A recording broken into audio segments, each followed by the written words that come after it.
안녕하세요. 춘천 한마음교회 조윤서입니다. 저는 미움과 원망으로 죽을 만큼 힘든 삶을 살았었는데요. 부활하신 예수님을 만나 기쁘고 자유하게 살게 된 은혜를 나누려고 합니다. 저의 가정은 남과는 좀 달랐어요. 아버지인 고향이 이북이시고 술을 굉장히 좋아하셨지만 자녀들에겐 정말 헌신적이셨어요. 저는 좀 덜렁거렸었는데요. 아버지는 제가 늘 잃어버리는 준비물들을 항상 학교로 가져다 주셨고요.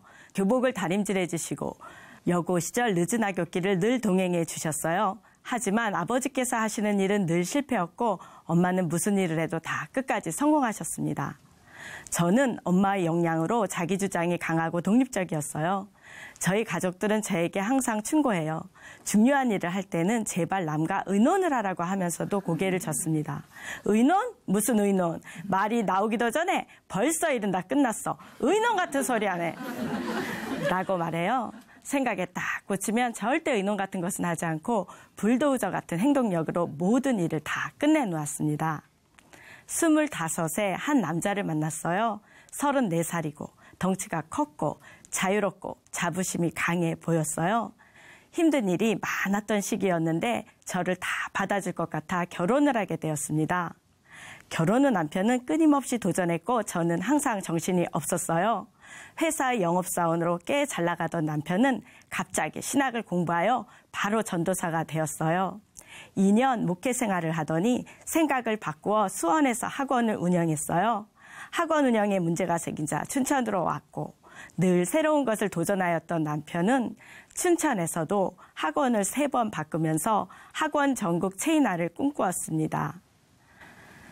제 기준을 넘어서는 일들을 벌이는 남편과 많이 싸웠어요. 새벽까지. 그러나 막다른 코너에 몰리면 하는 수 없이 보증을 서주었고 친정집도 담보를 잡히게 되었어요. IMF 시기가 오면서 집안에 빨간 압류딱지가 붙었고 친정집도 넘어가게 될 상황이었어요. 이러다가 다 죽겠구나 라는 생각에 죽을 각오로 써서 학원을 넘기게 되었어요. 그 후 남편은 형님이 운영하는 병원에서 일하게 되었어요. 어느 날 미국에 있는 친구로부터 한 통의 전화를 받게 된 남편은 남은 인생 모두를 걸었다며 미국행을 시도했어요. 말릴 수도 없었어요. 더 이상 남편과 함께 생활하기도 힘들었고 만약 남편이 미국에서 성공한다면 나도 나쁠 것이 없다고 생각했어요. 남편은 미국으로 갔고 저는 친정집에 들어가 살게 되었습니다. 미국에서 남편은 택시기사로 시작하여 여러 직업을 전전하다 미용 관련 납품업자로 안정을 찾게 되었고 사업이 꽤 잘 되던 시기도 있었어요. 남편은 비자 문제로 한국에 나오지 못해서 방학이면 우리에게 미국에 오라고 독촉했어요. 그러나 저는 LA 가면 힘들었어요. 남편과 일주일 정도 지나면 싸우게 되었고 함께 있는 것도 불편해지니까 미국 여러 곳을 긴 시간 동안 여행 다녔어요. 라스베가스, 그랜드 캐년, 디즈니랜드 등 뭐든 유명하다는 것은 다 찾아다녔지만 마음은 힘들었어요. 아들은 좋아했지만 저는 정말 힘들었습니다. 그 당시 남편은 LA에서 샌프란시스코까지 미용 관련 용품을 납품하고 있었어요. 함께 일을 나가보니 너무 힘든 거예요. 총알이 날아올까 봐 차 창문도 제대로 내리지 못했어요. 미국에서 보니 남편이 참 대단하다는 생각이 들었어요. 남편은 평일에는 열심히 일했고 주말이면 여기저기 돌아다니며 잘 즐겼습니다. 박찬호 선수가 뛰고 있는 LA 다저스 야구 경기장에도 가보고 낮은 아파트가 즐비한 아름다운 백인가의 해변을 가족과 함께 걷기도 했지만 저는 작은 동양인 여자로 서글프다는 생각이 들었습니다. 그렇게 남편을 만나고 한국에 돌아오면 카드값이 너무 많이 나와 버렸어요. 여러 가지로 불편해지니까 나중에는 어떻게 하면 미국에 가지 않을 수 있을까를 생각하면서 살았습니다. 미국에서 살라고 권유했던 사람들이 있었어요. 미국이 한국보다 질 좋은 삶이라 여겨 권유했던 것 같은데 저에게는 참 싫은 소리로 들렸어요. 거대한 땅에서 느껴지는 외로움이 싫었습니다. 미국서 잘 되던 사업도 힘들어지게 되고 저와도 연락이 끊기게 되었어요. 저는 집요한 성격이라 초집중하여 빚을 갚았는데 빚을 갚는 재미도 있더군요. 어느 정도의 빚은 청산되어 갔고 그동안 미뤄왔던 원망과 미움이 물밀듯이 밀려왔습니다. 사람을 미워한다는 것이 얼마나 피폐해지고 지옥 같다는 것은 알았지만 멈춰지지 않았어요. 나를 이렇게 빈털터리로 외롭게 만든 남편이 너무 미웠어요. 남편은 성격이 불같았고 화가 나면 브레이크가 없는 사람 같았어요. 항상 나에 대한 연민으로 남편을 너무너무 죽도록 미워했어요. 남편에 대한 원망과 미움으로 무너질 지경이 되었습니다. 그러던 중 저는 인생을 새롭게 시작하고 싶었어요. 그래서 이혼 소송을 하게 되었는데 한국에 돌아온 남편과 법정에서 힘든 시간을 겪게 되었어요. 판결은 오래갔고 잘 되지 않았어요. 그런 과정에서 저는 만신창이가 되었어요. 빼짝 마르고 전해질이 상실되어 온몸에 두드러기가 났고 괴물같이 되었어요. 누워있는 것을 빼고는 아무것도 할 수가 없었어요. 배가 고파도 라면조차 끓일 수가 없었어요. 살아야 할 의욕이 하나도 없었고 남편에 대한 분노만 미칠 듯이 끌어올라왔습니다. 행동력, 자신감, 명쾌함이 저희 수식어였는데 여러 가지 큰 위기 앞에 여지없이 무너지면서 남편을 원망하고 내 인생이 실패했다는 것을 받아들이지 못해 병원에 입원하게 되었습니다. 그때 화병이라는 정신과 판정을 받았어요. 화가 치미는 많은 일들이 있었고 항상 추워서 손뭉치를 무릎에 대고 살았어요. 처음에는 심각하지 않았는데 힘든 일이 생기면서 우울증으로 발전했습니다. 그동안 오고 갔던 역겨웠던 일들에 대한 수치심으로 죽고 싶은 마음에 모아두었던 많은 약을 한꺼번에 먹기도 해서 중환자실에서 깨어나기도 했었고 주변에서 모두 도와주려 했지만 우울증은 점점 깊어졌습니다. 저는 과거가 참 부끄럽다고 생각했어요. 누가 알까 두려웠어요. 제 연약함이 너무 싫었어요. 화가 르누아르를 좋아했고 르누아르의 책을 읽는 여자 같은 삶을 꿈꾸며 살았어요. 안락하고 평화로운 삶. 그런 그림을 망친 사람이 바로 남편이라 생각했기에 정말 많이 원망했습니다. 모태신앙으로 교회를 열심히 다녔지만 내가 철저히 주인 돼서 살았어요. 인생이란 자기가 도전하는 것만큼 사는 것이고 잘못되었으면 바꾸면 된다고 생각했어요. 어떻게 할 수 없이 힘들어졌을 때도 새롭게 시작하는 인생의 막다른 전환점이라고 생각했어요. 바닥을 쳐야 올라가는 거니까 인생의 급류를 제대로 한번 타보자라고 교만하게 생각했어요. 내가 정말 하나님 앞에 마귀보다 더 악랄한 자라고 생각했지만 회개하지 않았어요. 그 지독한 고통과 불안증에 시달렸습니다. 그래서 죽기 살기로 결단하고 새벽 기도를 하면서 필생의 각오를 하면 1년 정도는 잘 견뎠어요. 그러나 상처가 되거나 힘든 일이 생기면 생각들이 몰려왔어요.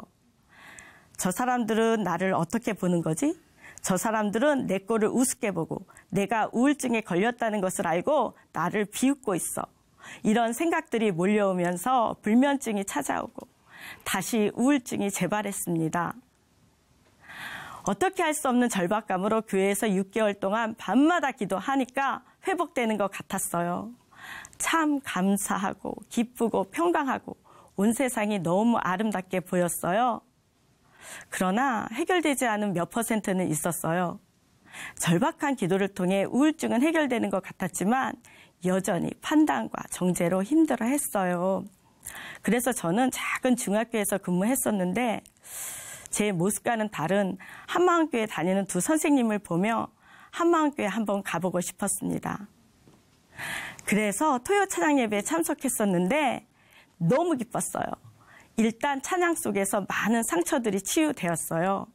그리고 고향이 이북이시라는 목사님의 모습에서 돌아가신 아버지의 모습이 보이는 것 같았습니다. 빛이 어둠에 비추되 어둠이 깨닫지 못하더라 라는 말씀으로 세상이 어둠이라고 하셨어요. 그런 소리는 처음 들었어요. 또 아는 것은 우리는 하나님께 속하고 온 세상은 악한 자에 처한 것이며 온 세상이 악한 자에 처했다고 하셨어요. 그리고 부활 복음을 선포하셨어요. 가슴이 뻥 뚫리는 것 같은 충격이었습니다. 복잡했던 모든 것이 명쾌하게 정리되었습니다. 그렇구나. 내가 우울증으로 긴 시간을 보낸 이유는 별것도 아니구나. 복잡할 이유가 하나도 없구나. 원래 어둡고 악한 세상이구나. 그러니까 어둡고 악한 세상을 만지고 생각할수록 우울증이겠구나. 내가 절대 이상한 사람이 아니구나. 주님은 부활하셨고 나는 살았구나. 기뻐서 미칠 것 같았어요. 부활이란 말씀이 얼마나 좋던지 매일매일 공동체 예배를 드리게 되었습니다. 말씀이 새롭게 들리면서 점점 부활하신 예수님 앞에 간절한 마음이 되었어요. 그래서 요한복음을 반복해서 읽고 계속해서 들었어요. 요한복음을 듣고 있던 어느 날 나의 주, 나의 하나님이라고 고백하는 도마의 모습이 떠오르며 그대로 압도당하는 것 같았어요. 2000년 전에 신령한 몸으로 부활하신 예수님이 못자국 난 손과 옆구리에 손을 넣어보라고 말씀하시는 순간 그냥 꼬꾸라지는 도마의 모습이 보였어요. 예수님 앞에 굴복하는 도마의 모습이 그대로 실제가 되니 저도 그렇게 도마처럼 꼬꾸라질 수밖에 없었어요. 저는 젊은 시절 철딱선이 없다는 말을 많이 들었고 나이가 들어서는 사는 것 자체가 너무 힘들었어요. 그런데 부활하신 예수님을 만나니 내가 왜 그렇게 철딱서니가 없었는지, 왜 그렇게 힘들게 살았는지 알게 되었어요. 그 이유는 부활하신 예수님을 믿지 않고 내가 주인 되었기 때문입니다. 내가 그렇게 힘들게 살았던 이유도 남편 때문이 아니었어요. 내 인생 내가 주인이라며 마음껏 세상을 사랑했기 때문입니다. 저는 제 삶이 좀 특별하길 바랬어요. 그래서 남편이 미국에서 성공하길 꿈꿨어요. 그러나 미국에서의 삶은 내가 바랬던 그림이 아니었어요. 다시 새로운 인생을 꿈꿨지만 다 실패였어요. 그래서 다 싫었고 우울했고 죽고 싶었습니다. 항상 내 뜻대로 되어야만, 내 마음대로 되어야만 직성이 풀리는 천상천하 유아독전이 바로 제 모습이었어요. 완전히 악랄한 마귀의 모습이었어요. 그런데 이런 나를 위해 하나님께서는 독생자 예수님을 십자가의 제물로 내어주신 거였어요. 나를 위해 귀하신 독생자 예수님을 십자가에 못 박으신 거예요. 내가 자녀이기 때문에 내 욕심대로 내가 하나님인 척하며 내 멋대로 살았던 내 죄를 사해 주시기 위해 나를 대신하여 독생자 예수님을 십자가의 제물로 못 박으셨다는 거예요. 악랄한 마귀 같은 내가 하나님의 자녀라는 거예요. 정말 상상할 수도 말로 표현할 수도 없는 하나님의 사랑 앞에 어찌할 수가 없었어요. 그동안 나에 대한 연민과 문제 속에 갇혀서 하나님 아버지의 마음을 무시하고 짓밟은 것이 얼마나 악랄한 죄였는지가 그냥 보였어요. 지옥 갈 수밖에 없는 나를 위해, 내 힘으로는 살 수 없는 나를 위해 하나님께서는 독생자 예수님을 이 땅에 사람으로 보내셨어요. 그리고 예수님은 나의 죄를 대신하여 십자가에 못 박혀 죽으셨고 부활하심으로 하나님이심을 확증하셨어요. 그분이 바로 나의 주인이셨어요. 정말 부활은 예수님을 통해 하나님 전부를 내어주신 하나님 사랑이었어요. 부활로 다 이루신 하나님 사랑을 알게 되니 부활하신 예수님을 믿지 않고 내가 주인 된 죄가 얼마나 악랄한지 너무나 통곡이 되었습니다. 저는 예수님 믿지 않는 죄를 눈물로 회개했어요. 그때부터 성경의 모든 말씀이 아멘이 되었어요. 그리고 목사님 말씀이 새롭게 들리기 시작했습니다. 주일 예배 때 목사님께서 십자가에서 예수님이 죽으실 때 옛사람을 다 죽여버리셨다고 하시는데 저는 제 길을 의심했어요. 옛사람을 다 죽여버리셨다고? 그렇구나. 그렇게 원망하는 나의 옛사람도 죽었구나. 이미 나의 옛사람이 죽었다는 것이 실제가 되면서 남편을 생각해도 다른 사람을 생각해도 더 이상 화가 나지 않았습니다. 어떤 상황에도 분통이 터지지 않았습니다. 그리고 목사님 말씀으로 예수님이 저와 한 생명이고 항상 저와 동행해 주신다는 것을 알게 되었어요. 동행을 알게 되니 너무나 힘이 났어요. 또 목사님께서 로마서 14장 8절 말씀으로 살아도 주를 위하여 죽어도 주를 위하여 사나 죽으나 주일 것이라고 하시는데 너무 기뻤어요. 저는 늘 혼자서 모든 것을 책임져야 하니까 남들보다 더 긴장해야 한다고 생각했고요. 그 긴장감 때문에 사는 게 더 힘들었어요. 그런데 사나 죽으나 다 주의 것이라는 거예요. 이 말씀은 저를 너무나 안도하게 했고 너무나 자유하게 해주었습니다. 예전에 저는 교사가 너무 힘들었어요. 그래서 공무원 연금을 개선해보고 언제까지 할지 자주 고민했어요. 그런데 동행의 말씀이 실제가 되니 하나님께서 부어주시는 놀라운 평강이 있는 거예요. 제가 과거에 우울했고 예민했던 사람이었잖아요. 그래서 그냥 딱 보면 단번에 아이들의 마음이 읽혀지는 거예요. 씩씩하고 밝은 모습 속에 숨어있는 아프고 눌린 복잡한 아이들의 마음을 아니까 그 마음이 그냥 이해가 되는 거예요. 저는 1학년 남학생들을 가르치고 있는데요. 시끄럽고 소란하지만 그런 남학생들이 편해요. 소란한 아이들을 기다려주며 수업을 합니다.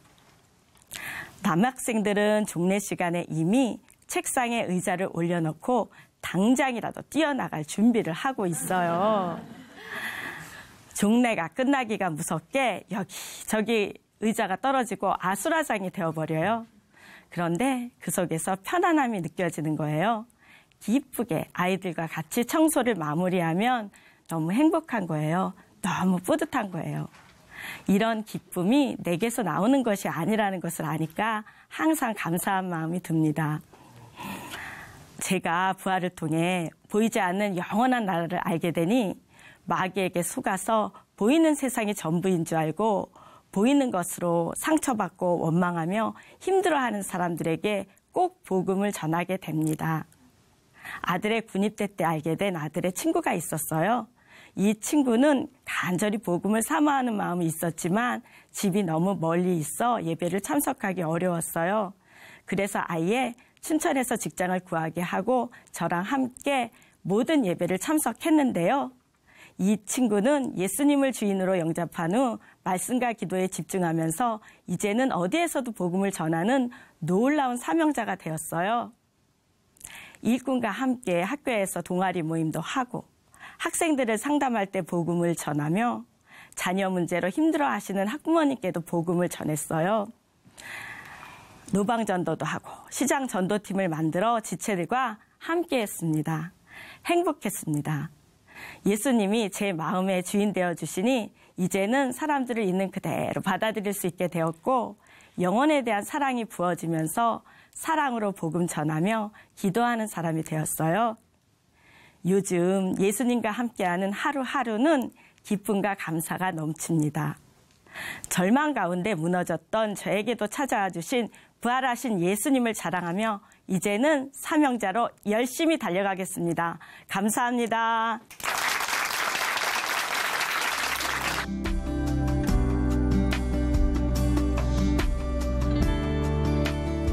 안녕하세요. 춘천 한마음교회 이재영입니다. 만일 예수님이 제 인생에 찾아와 주시지 않았다면 저는 제어되지 않는 이 불안한 마음 때문에 이런 간증 프로그램이 아니라 우리 아내가 달라졌어요. 우리 엄마가 달라졌어요 같은 프로그램이나 나올 법한 삶을 살고 있었을 거예요. 그런 제가 제 영혼의 참된 목자와 감독 되신 이를 만났거든요. 누구도 고쳐줄 수 없던 이 마음의 혈류병을 고쳐주신 예수님을 지금 자랑하고 싶습니다. 저는 보기에는 멀쩡해 보이지만 사실 정상적인 생활을 하기 어려운 마음의 기복을 가진 사람이었습니다. 평상시에는 잘 지내다가도 힘든 일이 생기면 극도의 스트레스를 받으며 그 속에서 힘들어하곤 했어요. 남들은 어렵고 힘들면 그냥 대충 넘어가거나 훌훌 털어버리고 신경을 끌 수가 있는데 저는 쓰나미처럼 몰려오는 수많은 생각들과 감정들에 휩싸여서 제 혼자 힘으로는 아무리 발버둥쳐도 쉽게 그 가운데 벗어날 수가 없었습니다. 그래서 저는 늘 이런 제 마음을 저 대신 꽉 붙잡아줄 누군가를 항상 필요로 했는데요. 옆에서 위로해주고 괜찮다고 못해도 된다고 다독여줄 수 있는 누군가가요. 고등학교 때 저희 이런 마음은 극치를 달렸는데요. 중학교 때까지만 해도 공부의 깊이가 깊지 않고 양이 많지 않아서 제 스스로를 컨트롤하면서 공부를 아주 잘할 수 있었습니다. 하지만 시험을 쳐서 들어가는 고등학교에 입학하고 나니 사정은 달랐어요. 쉬는 시간에 도시락을 다 까먹고 점심시간이면 열람실로 막 달려가서 공부하는 분위기에 숨이 막히기 시작했습니다. 이렇게 마음이 쫓기고 불안하다 보니까 전에는 잘 할 수 있던 것까지도 전혀 할 수가 없더라고요. 이 책 폈다, 저 책 폈다. 이 과목 했다, 저 과목 했다.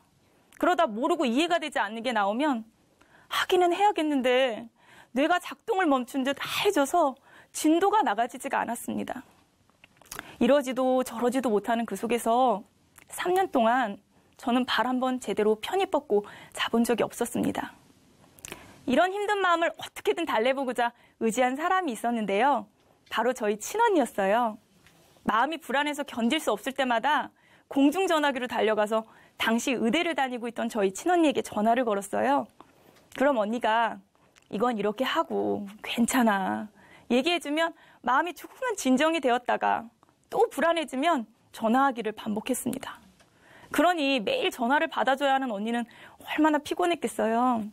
차라리 못하겠으면 아싸리 포기하고 만화책 보고 남자친구 사귀면서 편하게 지낼 수 있는 아이들이 제일 부러웠어요. 포기하지도 못하고 그렇다고 열심히 공부하지도 못하면서 한 달 복달 제 신세를 달달 볶고 주변 사람들까지도 피곤하게 하는 제 자신이 너무 싫었지만 벗어날 수가 없었어요. 그렇게 저는 울기만 하다가 춘천교육대학교에 입학하게 되었습니다. 이런 제 성격에서 너무나 벗어나고 싶었기 때문에 저의 대학생활 목표는 다른 게 아니라 누구도 의지하지 않는 독립적인 인간이 되자였어요. 20대 여성이면 해야 할 실천서 등을 찾아 읽으며 모델링해서 그렇게 해보려고 참 많이 노력했어요. 근데 집어를 개 못 춘다고 힘든 일이 생기면 또다시 이런 제 마음을 도와줄 누군가를 찾아 헤매고 있는 거예요. 어느 날인가 기숙사 같은 방을 쓰는 친구가 자기는 중학교 때부터 가수 서태지한테 매일매일 일기를 쓰면서 우울했던 자기 성격이 많이 달라졌다고 하는 거예요. 웃기잖아요.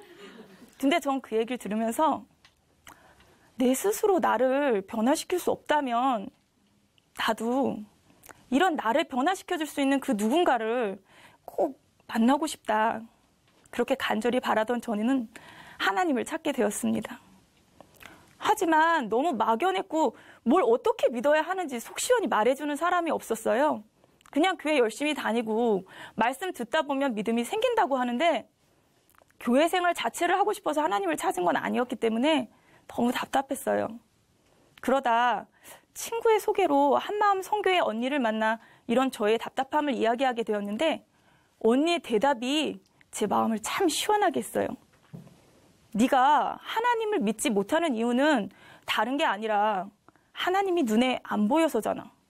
근데 너 예수라는 사람 알지? 그 사람이 자기가 하나님이라고 했다? 예수가 하나님인 것만 증명되면 하나님이 눈으로 보여지게 된 거 아니야? 전 그 순간 안개 속을 걷다가 빠져나온 기분이었어요. 그래, 이것저것 복잡하게 많은 게 아니라 이거 딱 한 가지만 확인하면 되겠구나. 그날부로 저는 누가 시킨 것도 아닌데 세상 것 다 끊고 제 남은 대학 생활을 하나님을 찾는 이 의미 있는 일에 투자해 봐야겠다고 결심했어요. 사복음서를 이잡듯이 찾아 읽으며 몰랐던 성경 말씀들을 깨달아 알게 됐고 십자가의 사랑에 감격해서 눈물을 흘리며 예수님을 사랑하고 존경하게 되었어요. 근데 계속해서 들어오는 의심들이 끊어지지 않는 게 문제였어요. 오병이어의 기적이라던가 베드로가 무리를 걷는다던가 모세가 홍해를 가른다던가 성경 속에는 제 상식으로는 도저히 이해하고 받아들일 수 없는 말씀들이 너무도 많았으니까요. 또 어떤 말씀들은 성경 내에서만 보면 딱딱 맞는데 그걸 제 머릿속에 딱 가져와 보면 소설 쓰냐? 그게 말이 되냐? 그런 생각들이 여전히 제 안에 있으니까 저 예수님 정말 믿습니다. 이런 고백을 드릴 수가 없었어요. 또 목사님께서 이 말씀 안 믿어지는 사람 손 들어봐 하시면 전 그때마다 솔직하게 손을 들었거든요. 근데 나중에 알고 보니까 저만 혼자 들었다고 하더라고요.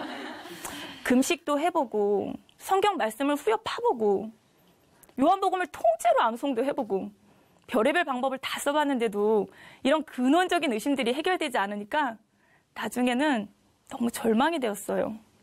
그냥 대충 한 것도 아니고 제 대학 인생을 다 걸고 필사적으로 해봤는데도 안 되니까요. 마치 하나님이 제 힘과 능으로는 도저히 믿을 수 없는 것들을 믿으라고 해놓고 너 이거 100% 못 믿으면 지옥이야. 이렇게 협박하시는 것만 같아서 하나님이 너무 미웠어요. 원망도 해보고 때도 써보고 하늘을 향해 삿대질도 해보고 성경책도 집어던져 봤어요. 하지만 이 문제는 이 세상 그 누구도 우리 언니도 해결해 줄 수 없는 문제였습니다. 결국 저는 두 손 두 발 다 들고 하나님 앞에 나갔습니다. 하나님, 제가 아무리 발버둥 쳐봐도 이제 하나님이 안 해주시면 저 이대로 지옥 가야 돼요. 죽이든 살리든 하나님 손에 있으니까 하나님 제발 저 좀 인도해 주세요. 그렇게 마지막이라는 마음으로 대학교 4학년 여름방학 수련회에 참석하게 되었습니다. 수련회 말씀을 듣고 이런 저의 문제를 이야기하게 되었는데 교회 언니가 그러는 거예요. 너 혹시 예수님을 네 생각과 감정을 통해서 믿으려고 하는 거 아니야? 네 생각과 감정은 이 어둠 속에서 나고 자랐기 때문에 절대 하나님을 깨달아 알 수도 없고 느낄 수도 없고 믿을 수도 없어. 그 말을 듣고 제가 그랬어요. 아니 그럼 하나님 이게 아니면 도대체 뭘 통해서 제가 예수님을 믿습니까? 지금 생각하고 느끼고 반응하는 이게 난데 이걸 통하지 않고 믿으라고 하시면 도대체 뭘 통해서 제가 예수님을 확증하고 예수님을 믿을 수 있습니까? 이런 의문들 가운데 집에 돌아와서 신앙 잡지를 뒤적거리다가 거기에 실린 어떤 글을 읽게 되었어요. 거기에 이런 구절이 있었어요. 부활, 사망 권세를 뚫는 유일무이한 사건. 전 이걸 읽으면서 약간 콧방귀를 꼈어요. 아니 부활이 뭐가 그렇게 대단해. 성경에는 죽었던 나사로도 다시 살아났다면서. 그때 갑자기 한 말씀이 제 뇌리를 싹 스쳐 지나갔어요. 썩지 아니함을 당하리라. 맞다. 메시아는 썩지 않는 몸으로 다시 살아난다고 했지? 전 사복음서 뒤편을 막 펴서 다시 읽어보는데 제자들이 문을 닫고 열어준 적이 없는데 문을 통과해서 들어오고 귀신인가 했더니 살과 뼈가 있고 생선을 잡수시고 못자국과 창자국을 간직하고 있고 사람들이 보는 앞에서 올려가고 나사로는 다시 살아났어도 언젠가는 늙어서 다시 죽는데 예수님의 몸은 그게 아니었어요. 저는 이 사실 앞에 멈춰 섰어요. 진짜였구나. 제자들이 진짜 봤구나. 예수님이 썩지 않는 몸으로 살아나셔서 제자들 앞에 진짜 보여졌구나. 구약의 모든 예언들, 예수님이 하셨던 모든 말씀들 다 실제였구나. 그 순간 하나님이 제게 물어오시는 것 같았어요. 재영아, 너는 성경에 있는 말씀들이 네가 이 세상에서 배운 지식과 가치관으로는 도저히 있을 수 없는 일이라서 받아들일 수 없고 믿을 수 없다고 했지? 근데 이 세상에서는 절대로 있을 수 없다고 한 사람이 썩지 않는 몸으로 다시 살아나는 이 일이 실제로 일어났는데 어쩔래? 네가 맞니? 내가 맞니?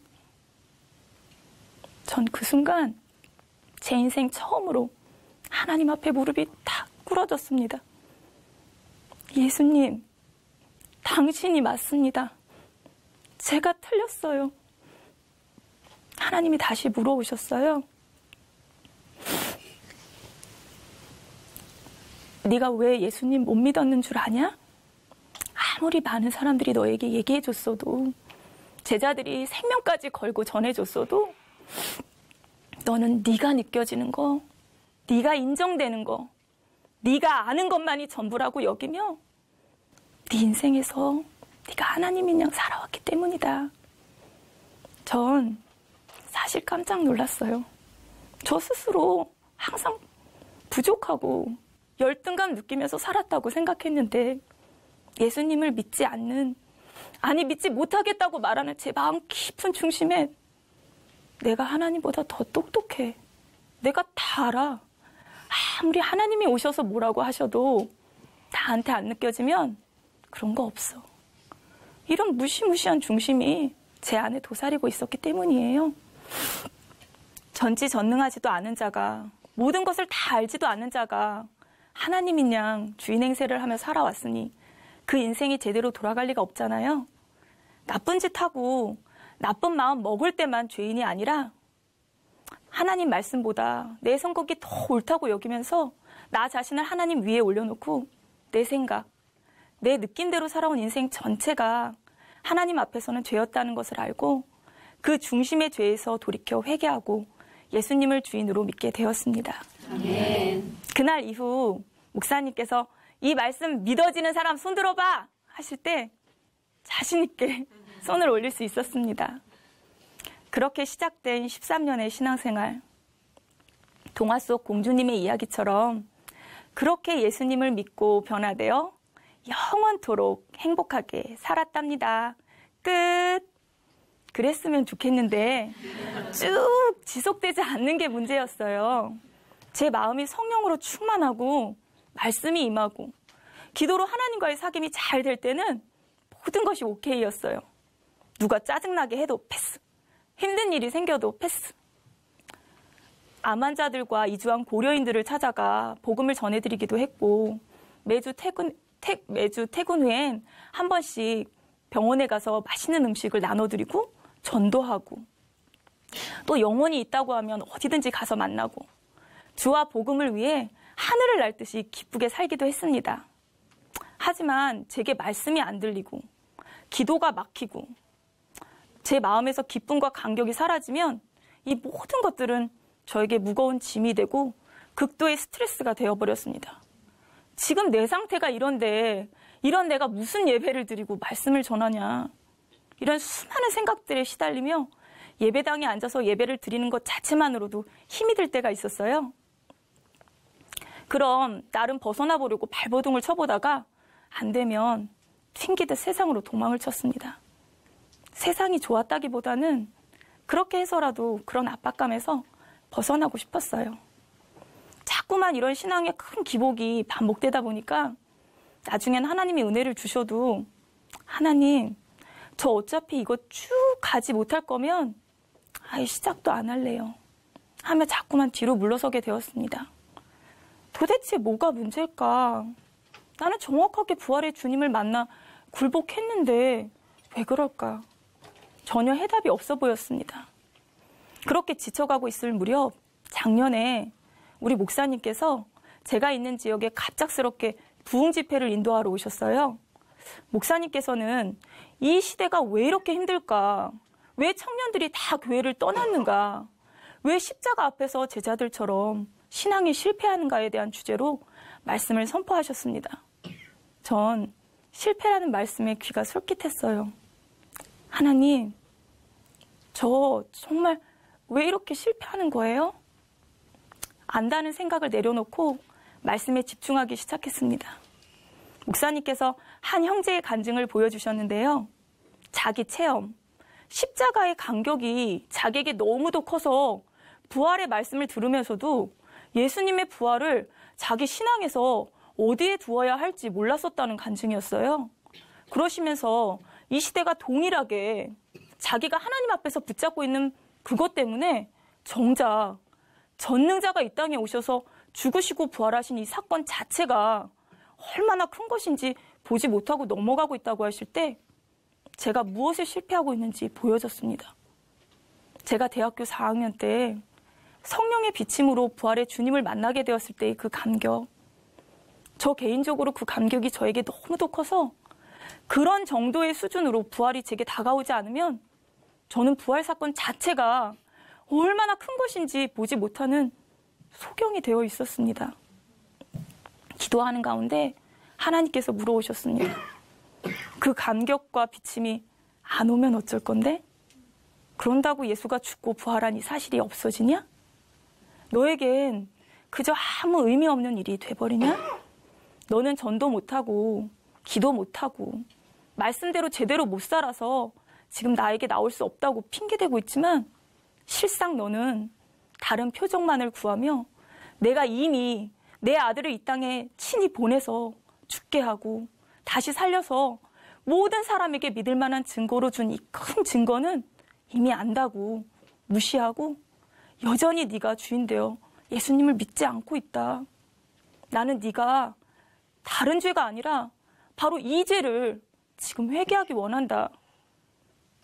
저는 하나님 앞에 고개를 들 수가 없었습니다. 이 세상 그 무엇이 천지를 창조하신 창조주가 이 땅에 피조물을 위해 오셔서 죽으시고 부활하신 사건보다 더 클 수 있겠습니까?